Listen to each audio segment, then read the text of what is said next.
बिस्मिल्लाहिर्रहमानिर्रहीम। अस्सलाम वालेकुम जनाब। स्टोरी मैंने एक ही शेयर करनी है और स्टोरी यही है कि ऑपरेशन क्लीन अप शुरू हो गया है।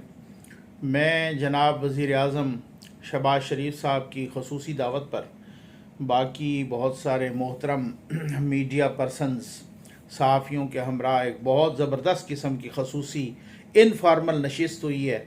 वो तो खैर with the passage of time आपको साथ साथ बताते रहेंगे। बहुत सारी बातें की हैं, मैंने भी कोई क्वेश्चन किए हैं, बाकी दोस्तों ने भी, सब ने। बहुत लंबी नशिस्त थी तो इस वजह से। और दूसरी बात यह है कि वो प्रॉपर तो स्टूडियो है नहीं, मैंने वैसे ही मोबाइल पकड़ा हुआ है और घर पे तो ज़रा थोड़ा सा सेटिंग बंदा बनाया होता है, तो इस वजह से वो मैं कुछ साथ नहीं ले आया। लेकिन बहरहाल चूँकि ख़बरें आप तक पहुँचानी हैं और बहुत अहम है, इस वजह से। और उस मुलाकात के तफसीली अहवाल मैं इंशाअल्लाह साथ साथ आपको पहुँचाता रहूँगा। लेकिन ऑपरेशन क्लीन अप शुरू हो गया है। उसमें यहाँ इस मुलाकात में भी उनसे मुतअद्दिद इस किस्म के सवालात हुए हैं और उनसे भी, और फिर बाद में एक बड़ी लंबी खड़े खड़े एक जो है ना बड़ी लंबी नशिस्त हुई है राना सनाउल्लाह साहब के साथ। ठीक है ना, बहुत ही यूँ समझ लें कि भाई उनके साथ जो है ना लंबी गुफ्तगू हुई है। बहुत सारे सवालात बाकी दोस्तों ने भी किए हैं और मैंने भी साथ पूछा और बहुत सारी चीज़ें उनके साथ डिस्कस हुई। मैंने जहाँ तक नोट किया, मतलब उनसे ही मुख्तलिफ अल्फाज बदल बदल के मुख्तलिफ दोस्तों ने ये भी क्वेश्चन किया कि जी इमरान खान साहब आ रहे हैं तो आप कैसे निपटेंगे उनसे। तो वज़ीर आज़म साहब ने यही कहा है कि जी ये उनसे, वो साथ राना सनाउल्लाह साहब बैठे थे, तो कहा कि जी ये राना साहब बैठे हैं और ये निपटेंगे। और अभी तक तो खैर मुझे भी इन्होंने नहीं बताया कि ये कैसे निपटेंगे। ठीक है ना। तो उसके बाद बहुत सारे दोस्तों ने पूछा मुख्तलिफ़ किस्म के सवालात। मैंने एक चीज़ नोट की है कि जैसे वो ना बड़े पुरसकून हो। हालांकि अगर आप दोस्त देखते हैं, हम देखते हैं, अभी मैं वहाँ से मुलाकात से निकला तो खान साहब के फिर बयानात पड़े कि जी बिल्कुल आप देख लीजिएगा, चाहे आप जितने कंटेनर रख लें, हम नहीं रुकेंगे जनाब, हम शहरों को ब्लॉक करेंगे, इस्लामाबाद समेत बड़े शहरों को ब्लॉक करेंगे और अब 20 लाख इधर पहुँचेंगे और इम्पोर्टेड हुकूमत नामंजूर होगी वगैरह, सारा कुछ ये नारे लगेंगे और इस तरीके से। लेकिन वहाँ जो हमने देखा, और फिर उसके बाद राना साहब के साथ भी लंबी चौड़ी गुफ्तगू हुई, राना सनाउल्लाह साहब के साथ, तो वो भी बड़े, और वो बार बार यही कह रहे थे वज़ीर आज़म साहब भी और राना साहब भी कि जो भी आइन और कानून को हाथ में लेगा वो उसको जो है उसकी ठुकाई होगी। अच्छा, राना साहब ने फिर, ज़ाहिर है ये एक गैर रस्मी गुफ्तगू थी और इसमें कोई ऐसी बात कोई नहीं थी कि भाई ठीक है ये गैर रस्मी एक इनफॉर्मल गुफ्तगू ज़रूर थी, लेकिन इसमें कोई ऐसी बात नहीं थी किसी ने कहा हो कि ये ऑफ द रिकॉर्ड है या ये इसको वो नहीं करना साथ, यानी कि आपने मेंशन नहीं करना, इस तरह की कोई बात नहीं हुई। अच्छा, राना साहब ने बड़ी ज़बरदस्त किस्म की कहा भी है कि वो जिस तरीके से उनका अपना एक तरीक़ाकार है कि भाई पिंडी के शैतान ने जिस तरीके की भड़कें मारी, तो मैंने उनको फिर किस तरीके से जवाब दिया। और कुछ लोग तो ये कह रहे थे कि जी, कुछ लोग कह रहे थे कि आपको ऐसा जवाब देना चाहिए था, बिल्कुल आपने ठीक किया, और कुछ लोग ने कहा कि आपको नहीं, आप ना वो करते। तो मैंने कहा कि नहीं, ये इस तरह से नहीं समझेंगे। तो बहरहाल अब बात यह है कि अब मैंने क्यों लिखा कि ऑपरेशन क्लीन अप शुरू हो गया है। वो इसलिए लिखा कि जनरल मुजम्मिल साहब जो कि वापडा के चेयरमैन थे, लगे तो वो नून लीग के ज़माने में थे, लेकिन वो कहते हैं कि जनाब उनको मखसूस एक दावत पर, एक सिफारिश पर, और वो सिफारिश कहा जा रहा है कि वो जनरल फैज़ साहब की सिफारिश थी, और उस सिफारिश पर इमरान खान साहब ने उन्हें एक और मुकम्मल टर्म की, एक और मुकम्मल टेन्योर की एक्सटेंशन दी गई। अब उनसे इस्तीफ़ा लिया गया। अच्छा, इसी तरीके से स्टेट बैंक के गवर्नर से भी इस्तीफ़ा लिया गया। इसी तरीके से जनाब आप यहाँ पर देख लें तो FBR के चेयरमैन से भी इस्तीफ़ा लिया गया। ये चेयरमैन वापडा से भी इस्तीफ़ा लिया गया, जनरल मुजम्मिल साहब से भी। इसकी एक हिस्ट्री भी है, वो मैं आपको बताता हूँ। इसी तरीके से PTV के हेड से भी इस्तीफ़ा लिया गया। और अब सुनने में आ रहा है कि बहुत सारे और भी इस्तीफ़े, पोस्टिंग, ट्रांसफ़र्स वो कुछ घंटों में और कुछ दिनों में बस जारी हैं। और ये जो ऑपरेशन क्लीन अप है ये तकरीबन कोई 31 मई तक कंप्लीट हो। वहाँ भी बहुत सारे दोस्तों से डिस्कशन हुई, ठीक है ना। अब वो नाम भी बहुत सारों के लेने की ज़रूरत नहीं है। और सियासी भी और सहाफ़ती भी। तो ये वो बड़े मतलब बावसूख अंदाज में बता रहे थे कि जी बात ये है कि 31 मई तक बहुत सारा ऑपरेशन क्लीन अप जो है ना कंप्लीट करने की। तो मुझे फिर लगा, मैंने कहा कि जिस तरीके से जावेद चौधरी साहब ने मोहम्मद मालिक साहब के प्रोग्राम में कहा और मोहम्मद मालिक साहब ने ख़ुद भी कहा था कि इनको किसी ने ये कहा है कि जी हम उनसे निमट लेंगे, आप अपना काम जारी रखें, क्योंकि मईशत पे भी आज बहुत सारे सवालात हुए, उनको भी मैं डिस्कस करूँगा। आप आ जाएं अभी जनरल मुजम्मिल साहब की उस बात पर कि वो जनरल मुजम्मिल साहब वो हैं कि वो हैं भी चकवाल के और हैं भी जनरल फैज़ साहब के गिराई।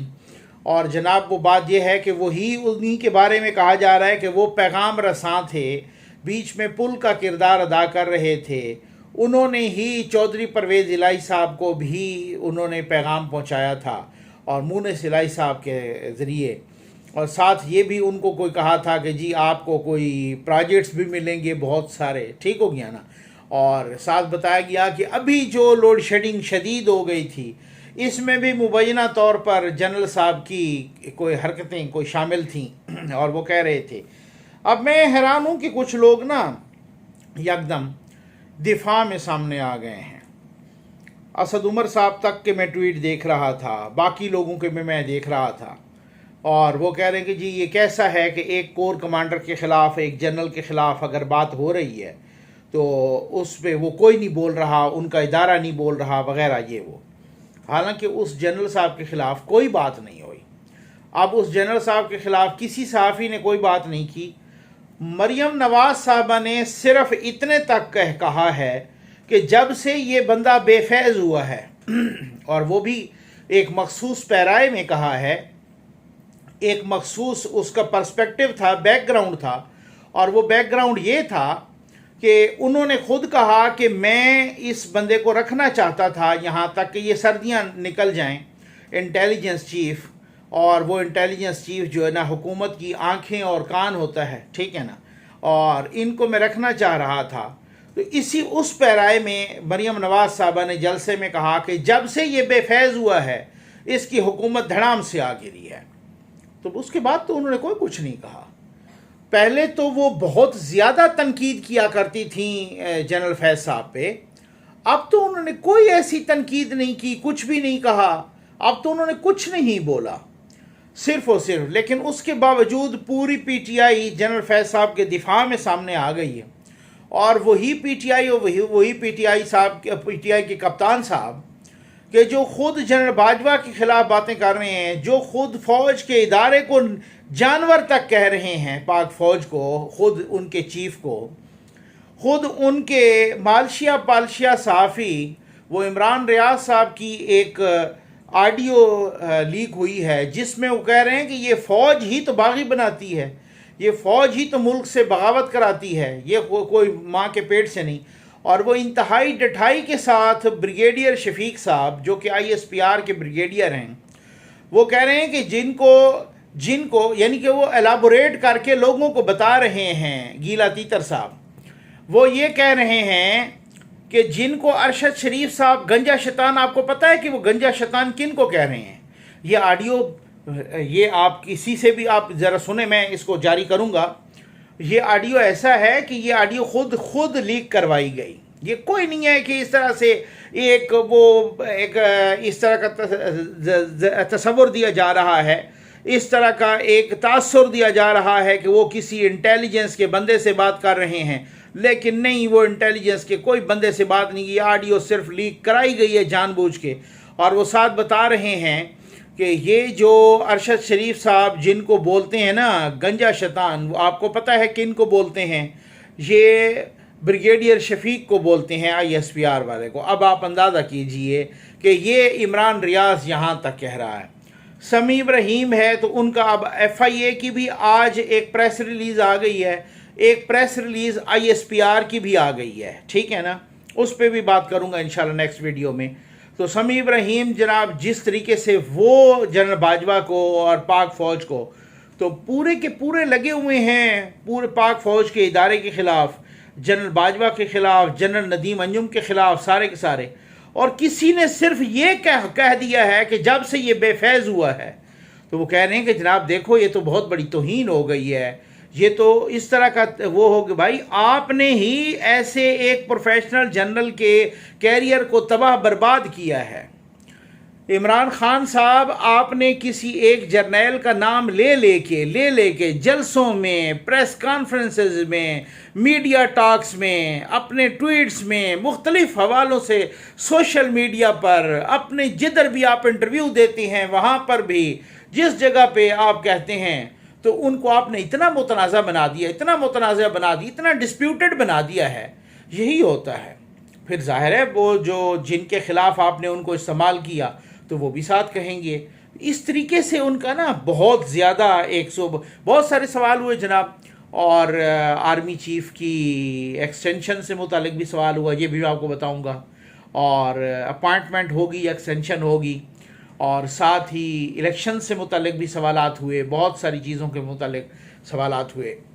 उन्होंने इलेक्शंस का भी बड़ा कैटेगरी, हालांकि कल मैं देख रहा था कि एक टीवी इंटरव्यू में इसहाक डार साहब ने ख़ुद कहा कि जी अक्टूबर तक इलेक्शन होने चाहिए, और उन्होंने एक इंदिया दिया कि हम कोई 1.5 साल के लिए नहीं आए थे। लेकिन आज फिर शहबाज शरीफ साहब ने कहा कि हमारी हुकूमत की जो आइनी मुद्दत है वो अगस्त तक है। पहले तो खैर उन्होंने भूल के कहा कि जो इसकी आइनी मुद्दत है वो अगले साल मई तक है, लेकिन फिर जब कहा कि जी अगस्त तक है तो उन्होंने कहा सॉरी यहाँ मैं भूल गया, इसकी अगस्त तक है हमारी हुकूमत की। इससे पहले वो बलूचिस्तान में भी कह चुके हैं। तो ये इंशाअल्लाह जी आपके साथ ज़रूर शेयर करते रहेंगे। मैंने कहा कि भले कुछ भी हो आप तक बर वक्त ख़बरें पहुंचनी चाहिए, और इंशाअल्लाह आपके जो है ना साथ से सारी चीज़ें शेयर करते रहेंगे। उम्मीद है आपको वीडियो पसंद आई होगी। आपका बहुत बहुत शुक्रिया।